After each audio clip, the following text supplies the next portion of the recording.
Go. Hello, guys. It's the Sports Lounge on Elegbeta TV. We're here again this week to give you what's been going on in the world, in the sporting world. As you can see, our man we just come in, Francis. You'll see him shortly. Formula One is back, so he is joining us today again. Francis, how you doing? I was just welcoming you to the show. I'm doing good. Good to be here. I'm Thank saying you. it's nice to have you. You forgot about us, but now that your sport is back, that's when you remembered us. I never forget about TSL, but I mean, I just took the time off to go and sub about Formula One coming back, and now that it's back, I'm very happy. We're really, really glad to have you here. Then my two main guys also been giving you a thought consistently. Football is Edafe himself, the CEO. Edafe, how you did? I'm fine. I'm getting used to this CEO thing. A lot of people are beginning to call me CEO. I don't understand. What does it really mean to be a CEO? I don't know. That's why your skin is glowing now. Gerard. Also, we have Precious Omusuwe, the statistician himself, who is definitely going to wow us today because we are going to be talking on a very interesting topic considering Barcelona. Precious, why are you whispering? I'm fine, thank you. I'm struggling to hear you. Oh, I'm sorry. Can you hear me now, please? Yes. Yeah, I can hear you. Okay. How you doing now, Precious? Well, I'm fine, thank you. Excited. All right, let's get into it. Before we even do, let's not forget that coronavirus is still outside. That's why we're still maintaining our social distancing. Yeah. There's nothing we'd love more than to be in the studio and give you the latest gist, but we just have to continue like this for now. Please keep staying safe and observe all the protocols. And remember, for those of us in Lagos, as for Monday, if you're not wearing a mask, you're going to be arrested. So please wear your masks. But let's get into it, Edafe. Edafe, Liverpool, they received guard of honor, then proceeded to to show in a display that did not have any honor. How did you see that game? The Liverpool Manchester City. Well, there are not too many teams that can be champions and still have the verve and the strength to go further. But then when you play against a full-strength Manchester City team, and a team that I still believe would have won the league title if they didn't suffer all the injuries that they suffered this season, I don't think it's a disgrace on the part of Liverpool. And they proved it today by winning Aston Villa 2-0, even though they struggled to it. But it also showed that there is that mental dropness. Mentally, there is a drop after winning the title. And don't forget that the weight of the city was on the players. The weight of the club was on the players. Like, okay, please just do this for us. At some point, for Liverpool fans, the Premier League title had become the holy grail of football. So much so that they value the Premier League title than the Champions League. They could, ask them to choose between winning the Champions League, which everybody wants to win, and winning the league, and they would choose the league title. So once they won it, it was normal. It's a human thing. Okay, there was no unbeaten run again. Even though if they are saying, oh, they want to beat the Man City point haul, that really is not a title. What the title is winning the league. And don't forget that this league has stretched. So some of these players are going to play it down, are going to calculate that, look, after now, the next season will start even earlier than normal. That 91 days or 90 days break that you normally get between the end of the season and the start of the new season, it's not going to be there because Corona have already taken all that. So there is a little drop in their step. And Man City, Pep Guardiola and his Man City chose to capitalize on it. The funny part of all of that is the same Man City that decimated Liverpool, that, took them apart. So far while we're on this show, the game between Man City and Southampton, for instance, is going on. And you look at that Man City squad, for instance, that have Raheem Sterling, Gabriel Jesus, Riyad Mahrez starting up front, David Silva, Fernandinho, Bernardo Silva. Okay, let's agree that Kevin De Bruyne didn't start. Alexander Zinchenko, Omeric Laporte, Eric Garcia, João Cancelo, and Ederson Moraes in goal are losing to O-level, Southampton. Even bringing on Kevin De Bruyne in the 59th minute and Phil Foden, they are still losing. We don't know if before the end of the show they will win, but you would wonder that if you could beat Liverpool 4-0, then it was supposed to be a stroll in the park for them. But hey, it is not a stroll in the park. So this has just happened. I think that they got very, very heady. They've won the league title. There is no big deal, nothing to prove again. And then that happened. Because it was moments in between the game. There were moments where Liverpool could have scored. They didn't score. And then Man City goes to that end and just score. There were moments again where they created chances and just one or two next pass to complete everything in the goal area of Man City. It's well intercepted. Before now, those are the kind of chances that Liverpool will convert. But then it didn't happen for them and they lost 4-0. Well, it was really quite exciting for Manchester City fans because, I mean, they feel like they have a point to prove. But Precious, let me come to you with this question. With the defeats they've received, the 4-0 to City and the 3-0 to Watford, and you still say this Liverpool side can be in the contention for one of the best Premier League teams of all time? Well, the reason why I will not rank them among the greats in quotes now is because if you look at at some point in time, they just basically had to stumble across the line. Yeah, credit where it is due. The difference between this Liverpool team and the Invincibles is the defeats to Manchester City and the one to Watford, okay, statistically. Okay, yeah. But then if you talk about how the way they played, they took apart their opponents, this Liverpool team, sometimes this isn't flattered to deceive. On previous editions of this show, I had said that if you pit the Liverpool of last season against the Liverpool of this season, the Liverpool of last season will discombobulate the Liverpool of this season. Okay? Yeah. So, okay. Yeah. So, I'm with you. Yeah. So, the thing is, I wouldn't really, I think all the elements worked in their favor this time. Manchester City let go of Vincent Kompany. They lacked that leadership that Kompany used to bring, and then the injury to Laporte, you know. So now let me quickly chip this in, okay? One of the biggest myths about Pep Guardiola is his offensive style of play.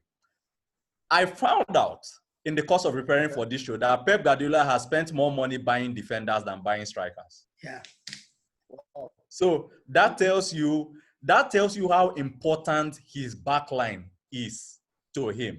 And then so he loses the key element of his backline. If Pep Guardiola had a fit Laporte this season, most likely the outcome will have been different. I agree. Thank you, Precious, on that. But just one little credit I want to give to this season's Liverpool that wasn't there last season. Last season's Liverpool were excellent on their day. When they are winning very well, okay? And they did it very well. They were on fire. But they did not know how to grind results when it matters most.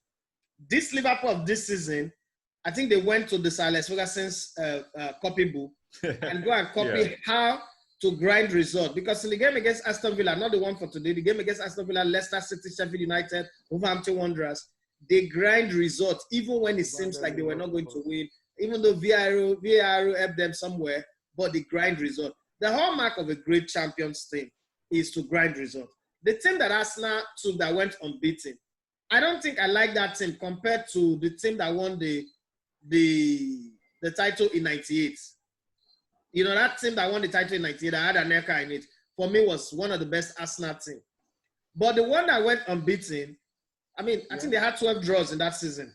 Was drawing game, grinding game, know when to key time, when to play gamesmanship and all that. So Liverpool discovered all of that this season. But one of the things that I can confidently beat my chest and say here is that Liverpool, Genge Preston or whatever club calls themselves cannot win the title next season. They can't defend this title. We'll see about that. I can see Francis is ready to fire, but just before I get to you, Francis, Precious, let's talk about, you're talking about backline and how much Pep Guardiola, Rudiger was horrific in the game against West Ham for Chelsea. In debuting the new sponsors, the number 3, they show they can concede 3 and they can score 3. So just talk us through those 2 games for Chelsea this past week.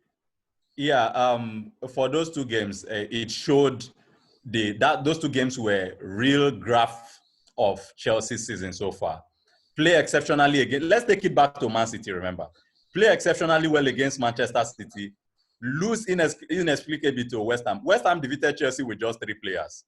Declan Rice, Michael Antonio, and then Angelo Ogbonna. Those are the three players. Let's leave out Yarmolenko, okay? Those are the three players they used to beat Chelsea. And then against Watford, Lampard corrected his mistakes. Yeah, so it's been a roller coaster of a season, and it's not unexpected. Like Edafe was on a platform with us, and then there was something he said.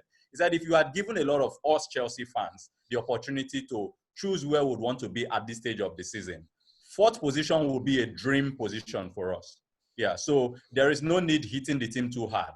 Okay, and then like he said also, I'm quoting him now because those submissions were very accurate. The art of defending comes with experience. Yeah, so when these rookies play together over the course of some time, they will be able to iron out those errors. It's though it's painful that a professional sort like Rudiger would commit such basic errors, but then it's football. Yeah. Yeah, it is. We'll be getting back with you on Barcelona and La Liga, but let me quickly move to Serie A and just quickly touch a couple of things there. Inter and Lazio slumped to their fourth defeat both of the season. Lazio losing 3-0 to Milan seemed really woeful, and Juventus seemed to be strolling to the title again. Or do you feel any surprise can come up from there again? There's nothing going to happen. Yeah, let's not forget that Ronaldo became the first player to score 25 league goals in a single season across the Serie A, the Premier League, and the La Liga. That's a big record. He's a goal machine, and we continue to adore him. Well, let's pause on football for now. Francis, it's your time. We've missed you. Take the wheel. What was Formula One all about this weekend? How was the race for you? Bottas won, and I remember messaging you earlier in the day to gloat about it. Hamilton came fourth. Is that a sign of things to come?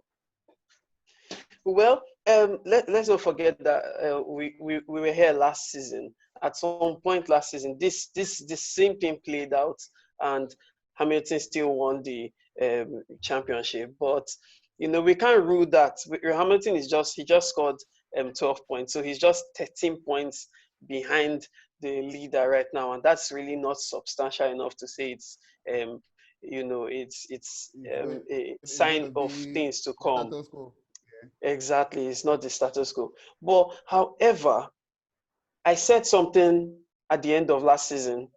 I remember during our December episode that Bottas is going to have the Hamilton killer this year. The Finns Bottas is a very patient person. I think is the exact saying of the patient patient dog will eat the fattest bone. Yeah. He has waited, coming from Williams, he has just been waiting for his time, and now he's in the best car at the best time of his life. I think this season, the season starting so late and all, but I think Bottas is in the best form of his life, and this season we are going to see a lot from him. Just yesterday there was the qualifying, and Hamilton couldn't kill Bottas's time. Bottas was on flick. He was 12 thousandths of a second ahead of Hamilton. He did something really amazing before spinning off. Even if he didn't spin off, forget the red flag, Hamilton still tried to nail that time and still couldn't, and came in second. But then the penalty had to move him to start the race at way back. And Hamilton is showing signs of a champion still. He had an accident today which showed that yes, he wasn't willing to let go. At the same angle where Albon, the Red Bull driver, allowed him pass earlier in the race, and he refused to do the same thing. I don't think he refused. He has taken blame for it and said he's at fault. He's sorry. The Red Bull, Chris Warner, has asked Hamilton to apologize, and I think Hamilton has apologized. Today was an utterly brilliant race with, a lot of controversy. The race started and went normally, a few people dropped off. I mean, just about 12 cars finished the race, I think, yes.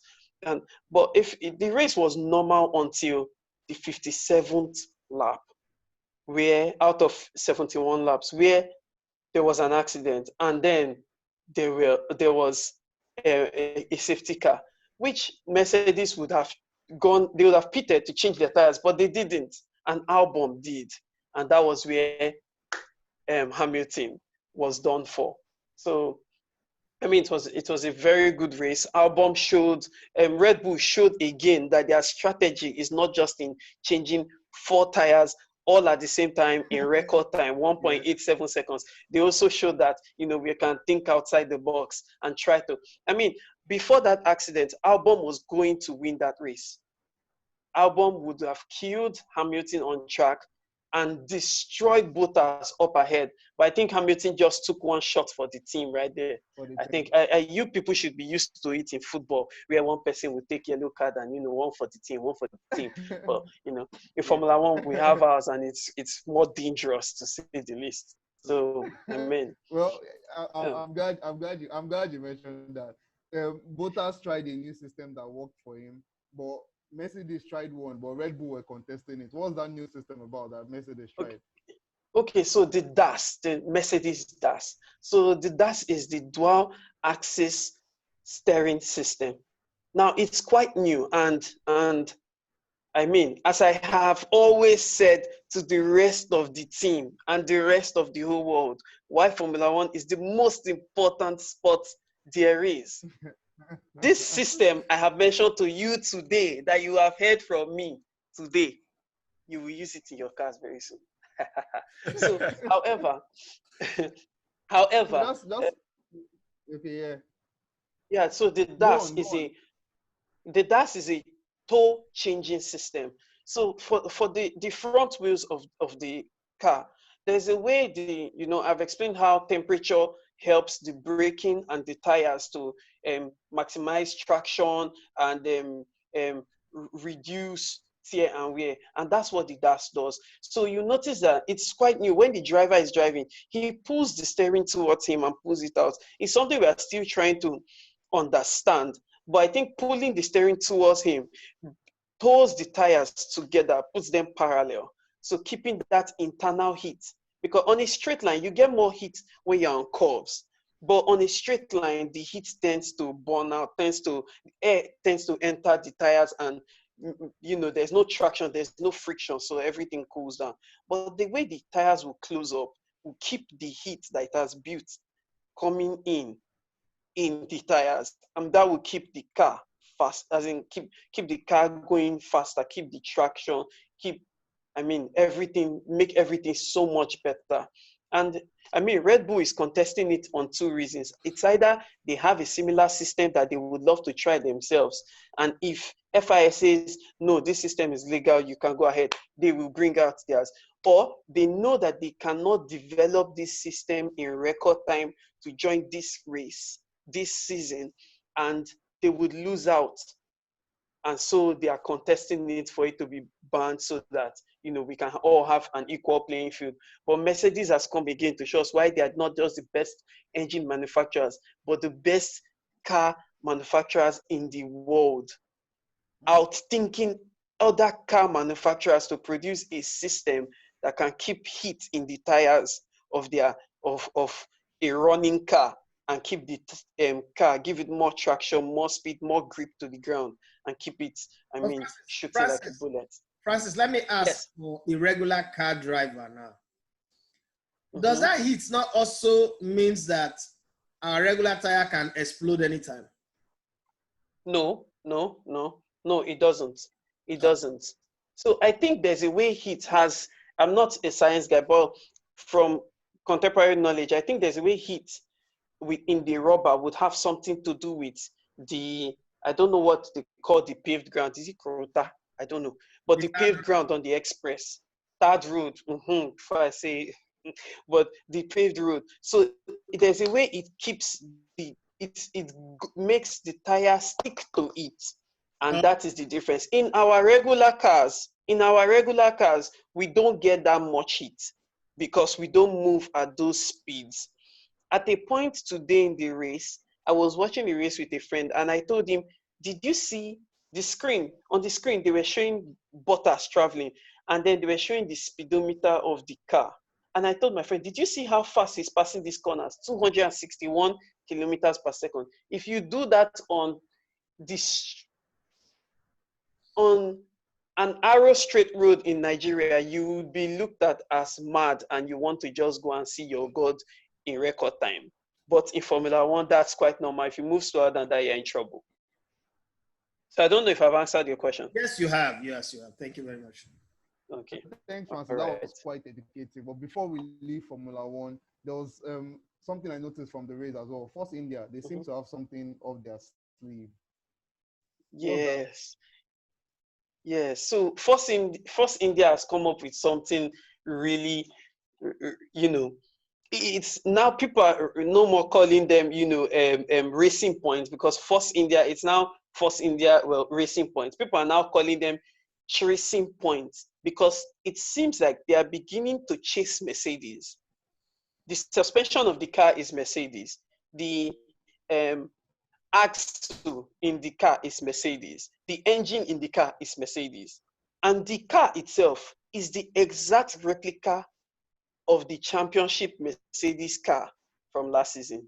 They took all the details and built.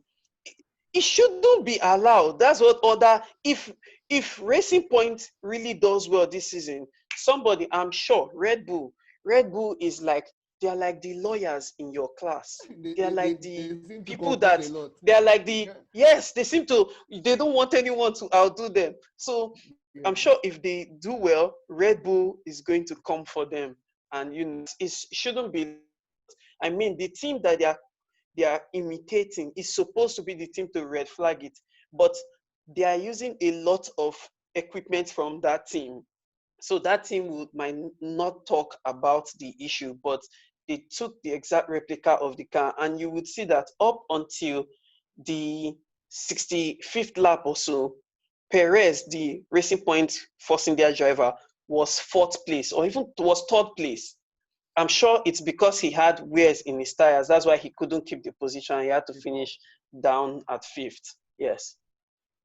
Well, thank you very much, Francis, for this update. We've missed you, and it's evident why. We'll be coming back to you again for what to look forward to in the Formula One world. But guys, let's get back to football. Edafe, Real Madrid are 7 points clear from Barcelona. They seem to have made bad decisions all throughout the season. First from sacking Valverde, someone who had guided them to the top of the table, but now they're 7 points. So is there we've spoken about a little bit of crisis before when we hosted the Bayern Youth Cup. But what's your thoughts since then and now? What's your thoughts on Barca? Well, like I said before, my problem with the employment of Setien, and I said it on the show that time, is I don't like it when the criteria for employing a coach is because he's an apostle of Johan Cruyff. And he coached Real Betis and the Barcelona struggled to beat them. Everybody wants to play well. I play football and I know that the team at the top, everybody is psyched to play well against them. So you can beat the top team and then go and lose to other team. It's normal. In the EPL today now is Liverpool. Anybody wants to beat Liverpool. Last 3 seasons has been Man City. Everybody wants to beat Man City. There was once upon a time where it is Man U or Arsenal and then ABC, the principle of ABC, any team but Chelsea. So that normally happens. So that criteria was bad. And to sack a coach that won you the league title, I thought that the other coach, even though it wasn't flamboyant, it was the Philippe Troussier of FC Barcelona, they should have let him end this season. Then they let him go. This coach wasn't doing well. There was communication issue. The players does not like his assistant. So there is always issue. There's disdain. And when you have discord in the camp, it's always going to be like that. You see Barcelona players, they play like they want to win, but it's just like something is pulling them back. There's a handbrake. The whole team is in a problem. The club as a whole is in this $3 billion black hole that they've not been able to sort themselves out from. They've statistically, I think somebody showed us the statistic was precious. 775 million have been spent so far. And it also comes back to the fore. You know, a lot of people, especially my friend and my brother, Abiola Kazim, will say, oh, give anybody this Barcelona team, once they have Messi, they can win you title. Pep Guardiola didn't do anything, didn't invent football. Yes, I agree. He didn't reinvent football. But it's amazing how so many other coaches have come, they have Messi, and they can't deliver any title. Especially losing the Champions League twice to AS Roma and to Liverpool in the manner in which they did. Tells a whole lot. I think that what Barcelona needs right now is a complete overhaul because there is a big elephant in the room called Lionel Messi.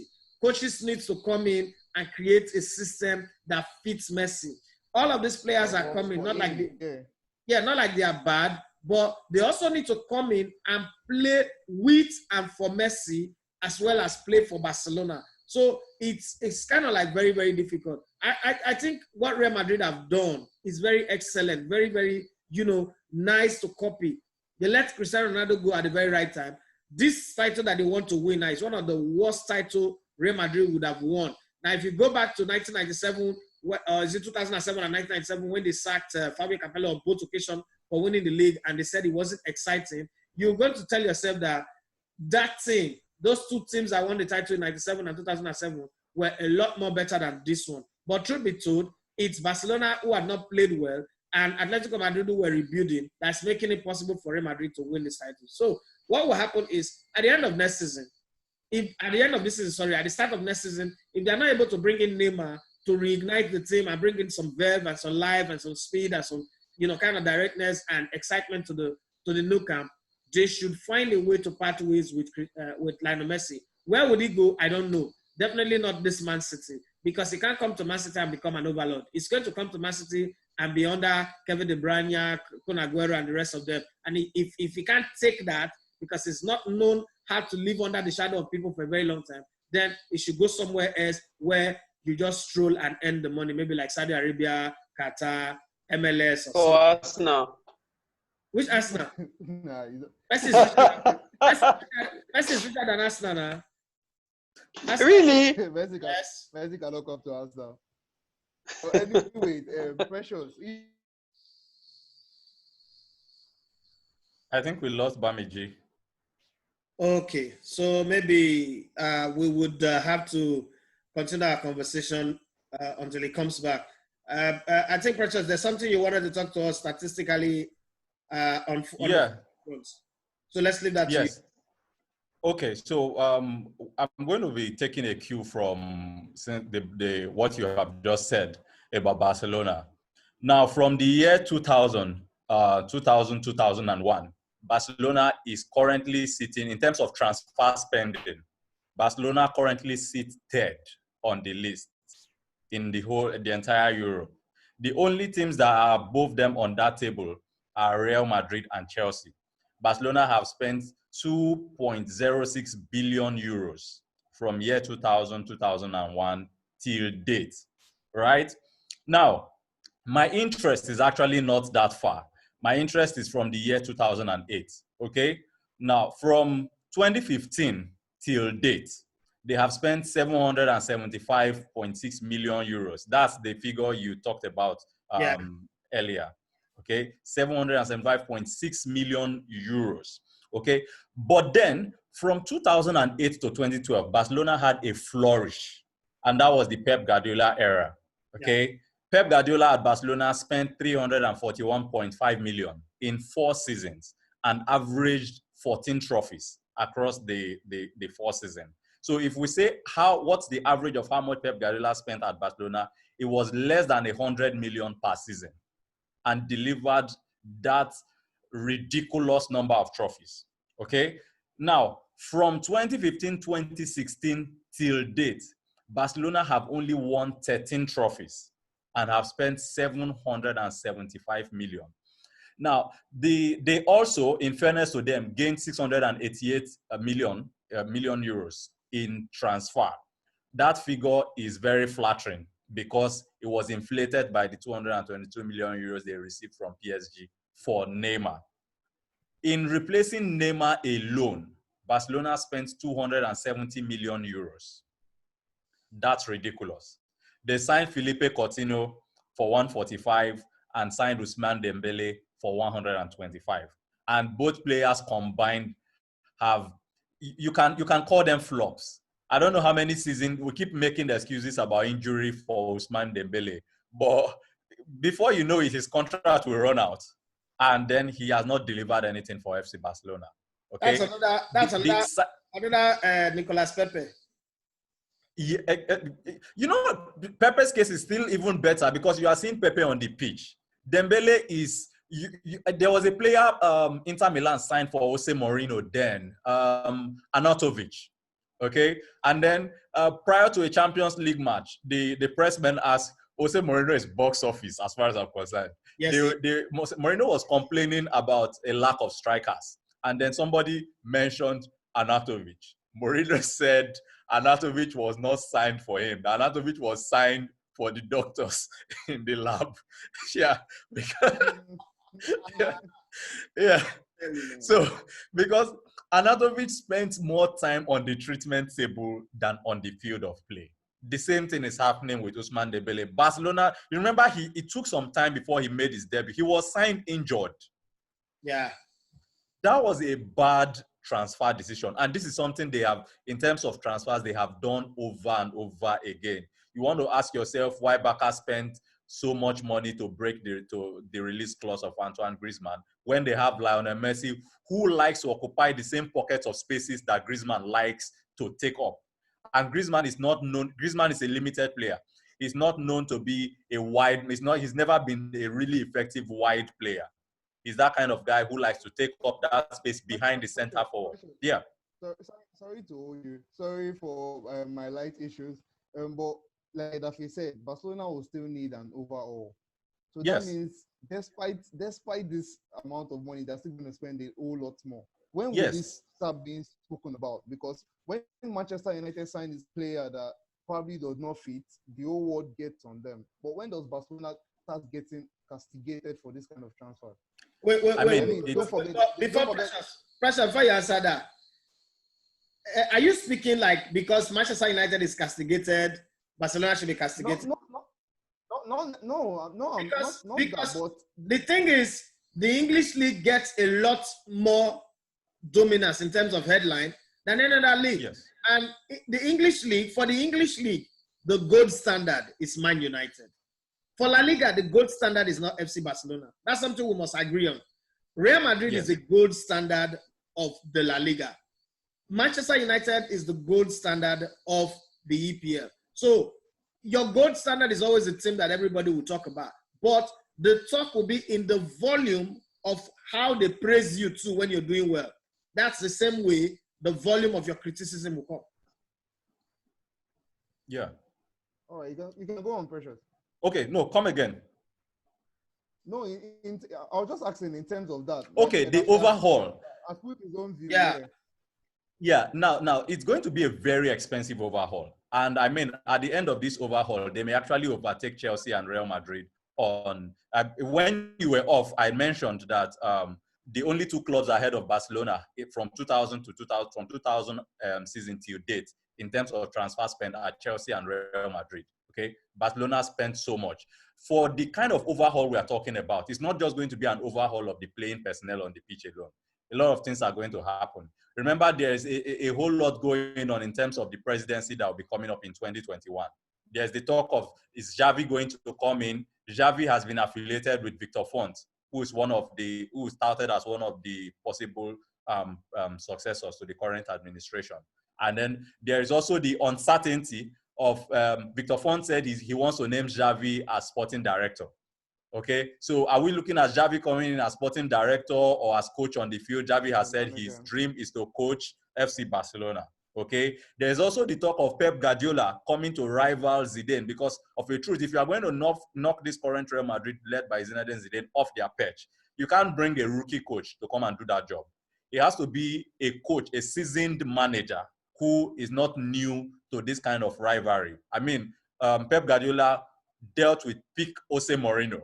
And if you deal with such a person, you must have learnt a thing or two, okay? In terms of the mind games, Zinedine Zidane is not in the class of Jose Mourinho. Yeah, but Pep dealt with him. right? He was able to manage that situation. Okay, so Barcelona will have to rebuild from the boardroom and then to the playing personnel. Who are the players who will replace Lionel Messi? Because the truth is, for them to move forward, they have to let go of Lionel Messi. Okay. Now, if you let go, if you echo the thoughts of Edafe. Yeah, I do really. I'm of the opinion. Yes, I'm of the opinion. They sold Ronaldo. They suffered for that one season, but they look like a team that is rebuilding again now. I mean, this is the mistake FC. Possible to see a Barcelona without Messi. Before Messi, there was Ronaldinho. Who would have ever thought that Barcelona will live without Ronaldinho? The only argument in this case now is that before Dinho left, you could already see that there was an anointed successor. Now, if Messi leaves, there's the talk of Ansu Fati, but Fati is still not the kind of player I would say will take over from Lionel Messi. Fati is still in the Fati is still in the Mason Greenwood level. Yeah. I'm getting angry now that you mentioned that name in the same breath with Messi. Like it's getting me sick. It's like calling one guy that normally comes 20 in Formula 1 and then put him in, somebody that drives Renault and put him in the same breath. Yeah. Latifi. Oh like God, how can you call them the same? The same weight with Lewis Hamilton. See, Ansu Fati is just a race car. I'm sorry, but it is what it is. It's just the kind of guy you use to promote your race car performance. That guy is a glorified Tijani Babangida and Payasikedi, and no difference. Messi and that boy are not in the same set. What is that? See, so we'll dismantle this team, build another team around Neymar, while Real Madrid will go and buy Mbappe, and then the work continues like that. Maybe they'll bring in players like Omusuwe to come and play for Barcelona, bring in some other guys to build the team. Real Madrid is rebuilding. Their own is good. They have done their foundation. They are moving into little level. Barcelona is going to start afresh. We don't really have time. Time is gone. We have 2 minutes remaining. But who's Ansu Fati? Ansu Fati that some people in Nigeria let me even quickly chip this in here. I think it was surprising for me that Barcelona did not attempt to hijack Timo Werner's move to Chelsea. They needed a player to replace Luis Suarez. Griezmann has never played as a center forward, as in the traditional sense of it. Timo Werner is the kind of player who has similarities with Luis Suarez. I think Barcelona should have Catalonians and Germans don't miss. Well. So I get. How many Germans have played for Barcelona? That's something you should think. That's very true. Yeah. So even if they played, how successful were they? Yeah, it's going to be an interesting summer for FC Barcelona. I think it's something we should watch out for. Yeah, but unfortunately this season they will just have to lick their wounds. I will wait till after the election, because after the elections, obviously some people will bring money, some new sponsors will come. Sponsors are holding back now, like who's going to be the next president. Let's not forget that there's also the window for Laporte to come back in. Yeah.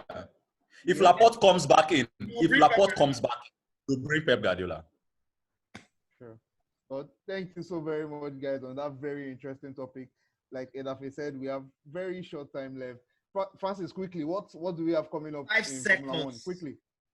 5 seconds. Wow. Okay. well, bye for now. See you guys this week. Thank you very much. Please like, subscribe, comment. Thank you very much. Bye. Stay safe, everybody. We are going. Thank you. Francis, Francis, what's the secret? Tell us now. I know they come out. I'm always at home and I'm just having my bath and eating food. I will copy for you. All right, bye. We should meet in the studio. Well, our studio will change by the next time we meet you. The studio will be different. Yeah, okay. My own studio is different. This guy is proud.